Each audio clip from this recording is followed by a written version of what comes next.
is and vote for who done it. If you vote correctly, then only the blackened will receive punishment. But if you pick the wrong person, I'll punish everyone besides the blackened, and that person will earn the right to leave this island. Such a cruel rule. Before we begin, I'd like to confirm one thing. Is there really a killer among us? Most definitely. There's no doubt that the blackened is lurking among you. Such a sad state of affairs, isn't it? By the way, this class trial is gonna be 100% fair, so there's no need to worry. I'm the type who hates favoritism and prejudice. Well, not as much as I hate Monami, of course. You hate me that much? Now, let's begin! You're telling us to begin, but what are we supposed to do? No complaining, let's just settle this with our fists.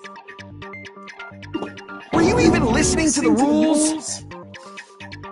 Didn't that Byakuya bastard get killed in the dining hall, huh? Then everyone there is a fucking suspect. Yeah, what you're really trying to say is that you're not the killer, right? No shit. You guys went off on your own and started killing each other. This has nothing to do with me. Huh? What does that mean? Anyway, why don't we try talking about the most pressing issue on our minds? Huh. The most pressing issue on our minds? Where we found the body. It's very strange to find a body underneath the table.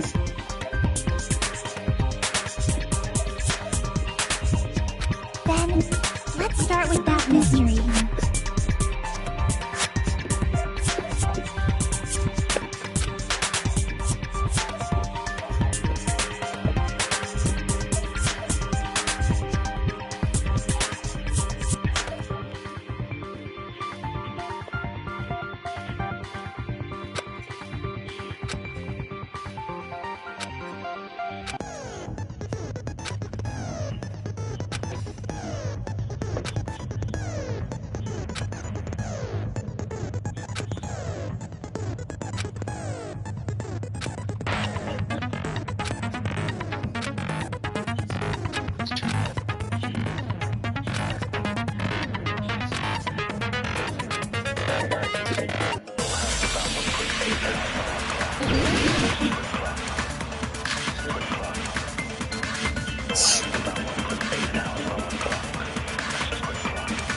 Why was Byakuya's body in a place like that?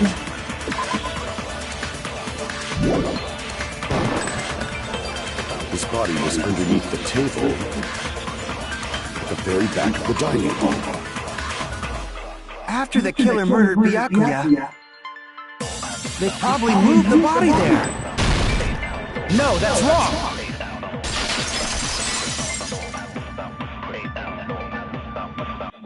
No, I don't think the killer moved the body. Huh?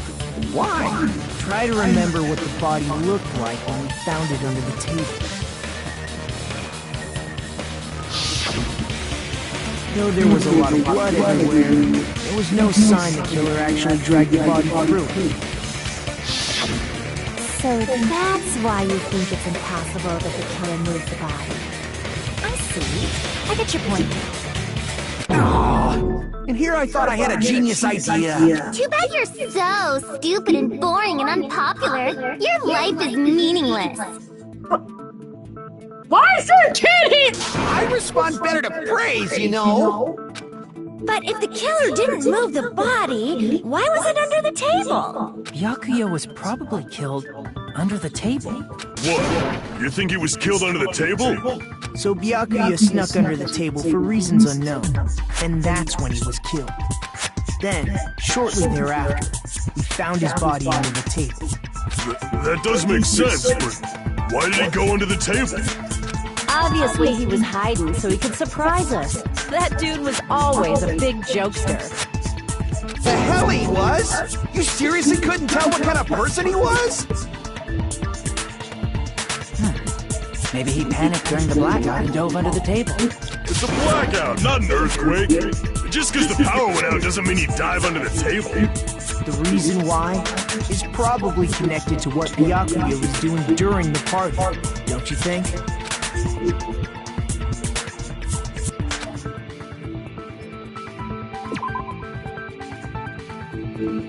Papa, you're doing too much, okay?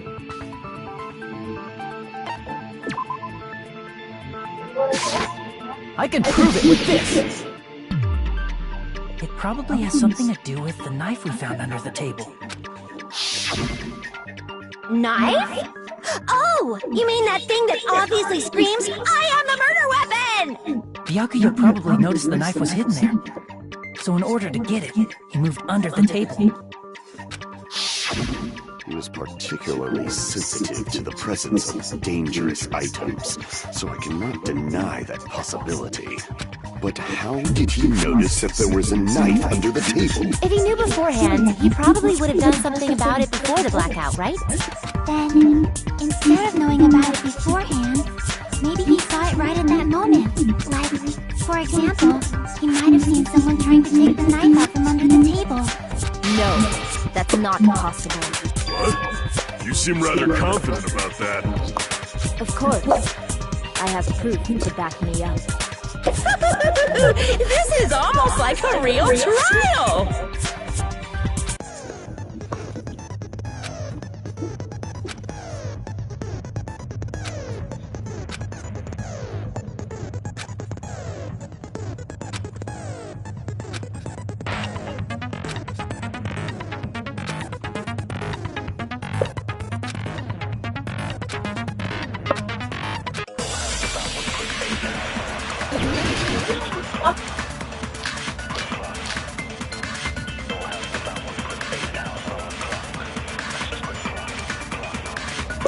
I'm sure Byakuya ducked under the table during the blackout. That sounds correct. If that's the case... During the blackout, Mr. Ham Hands must have seen the killer take the knife. But it was super pitch black! It was so dark I couldn't see my food! Byakuya couldn't see in the dark either. No, that's wrong!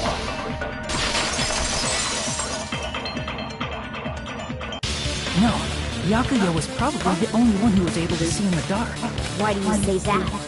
He was using those night vision goggles we found under the table. He could have seen what was happening. So, are you saying Byakuya was the one who used those night vision goggles? Yeah, that seems to be the case. Your reasoning is out of focus. What? No, that's obviously wrong. It should be the other way around. What, the other way around? What? Seriously? The killer used those night vision goggles, not Byakuya.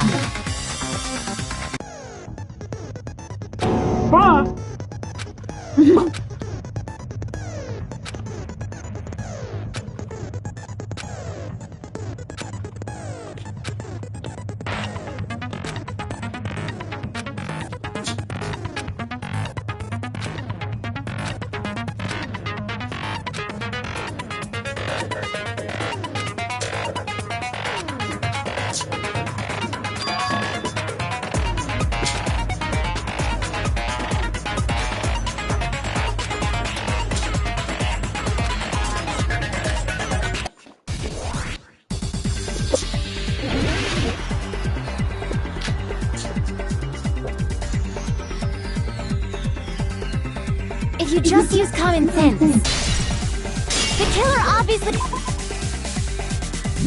used those night vision goggles. That's gotta be it. I can't back down!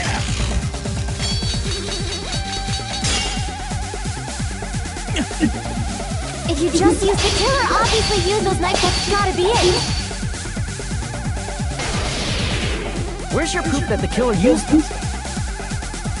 Because if they use night vision goggles, then they could have killed Byakuya even in the dark. I mean, in reality, that's what happened. So those goggles were planned in advance. The killer brought them to the crime scene. Damn it! If you just use the killer, obviously use those knives. That's gotta be it. Where's your proof that the killer used them? Because if they use night vision goggles, then they couldn't kill Byakuya even in the dark. In reality, that's so those goggles were planted. The killer brought them to the crime scene.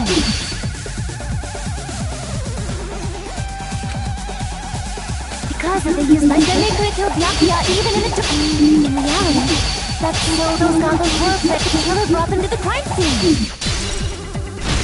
Allow me to cut through those words. No, Byakuya was definitely the one who brought those night vision goggles. But why? Inside the Duralumin case Byakuya had with him during the party, he found a smaller case for storing the night vision goggles. Which means we can assume that the night vision goggles were kept inside that Duralumin case as well. Woohoo! I said assume! Ibuki never uses such clever language. Plus, Byakuya was the only one who could have taken the night vision goggles out of the case, since he was carrying it around before the blackout in the first place. I see. When you put it like that, it makes sense. Then, was that knife inside the case too? If there were night vision goggles inside, it wouldn't be weird for a knife to be in there too. It would be weird. I am weird, aren't I? At times like this, I'd rather be fantasizing about tonight's main dish. Ooh! You totally mean that in a perverted way! True.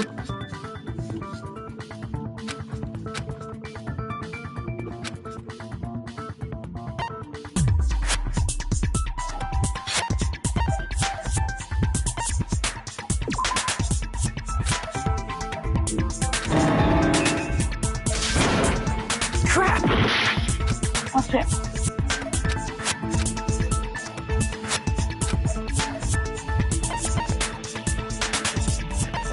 I see! There was duct tape left under the table where the body was found. Huh? Duct tape? They probably hid the knife by duct taping it to the underside of the table. Though Byakuya was thorough, even he couldn't have noticed a weapon taped to the underside of the table. This may be off topic, but why was Byakuya acting so paranoid? Not only did he bring a self-defense kit, but he had night vision goggles inside the case too. That's true. He went above and beyond, being a little cautious. Now that you mention it, that applies to the dangerous items he confiscated as well. It's one thing to be a little cautious, but performing a body check is a bit much. He probably knew someone was planning to commit a murder. Are you saying he predicted the murder? Could it be? Was he also in possession of the all-seeing eye? You think so too, right, Hajime? Hi, Hajime. Right, Hajime. I'm gonna put this in. Crap! I was just wondering.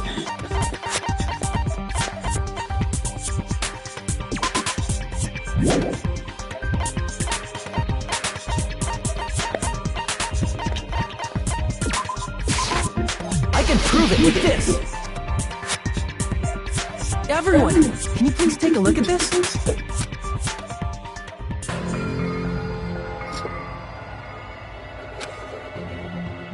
Hey, the hell is this? Hajime and I found this in Byakuya's cottage. It looks like a threatening letter someone sent to him. So, who's the someone? Nice big tits. Nice big titties, bro. Nobody besides Monokuma would write such a dumb, threatening letter like that. Girl, you wouldn't get fucked by the Monokuma. Wasn't me! Don't Yeah, hit. sure. The only lies I tell are friendly lies! I call cap. Those are still lies! Doesn't matter who wrote it yet. So, Byakuya became paranoid because of this threatening letter? He probably decided to throw a party because of the letter. What do you mean? By gathering everyone in one place, he tried to create a situation where everyone could keep tabs on each other. In doing so, he tried to put the writer of the letter in a situation where they couldn't act. But the letter might have been just a little prank. As long as he was determined not to let any of us die, he couldn't take that risk. A strong sense of responsibility made him believe the letter was legitimate. You should have told us you received a threatening letter. If he had, we would have panicked.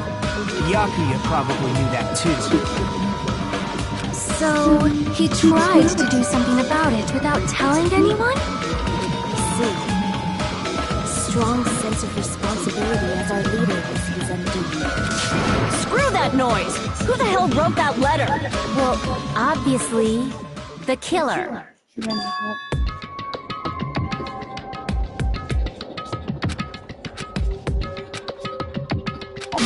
Enough already! Show yourself, you coward! If they were willing to come forward, they never would have committed a murder in the first place. Pardon me. Can I say something, please? What is it, Miss Sonia?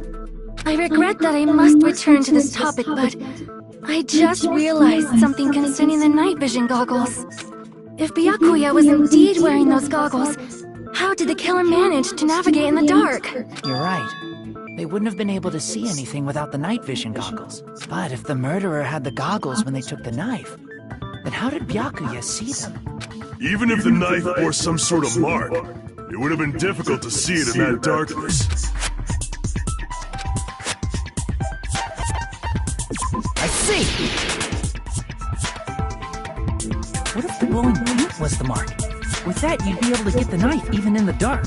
In actuality, the knife we found under the table and the duct tape stuck to the underside of the table were both marked with glowing paint. Right. Does that mean the killer painted them in advance? But painting them with glowing paint? It's as if they knew the blackout was going to happen. They had to have already known. That's why they used the glowing paint as a mark. Which means whoever set up the blackout is the killer.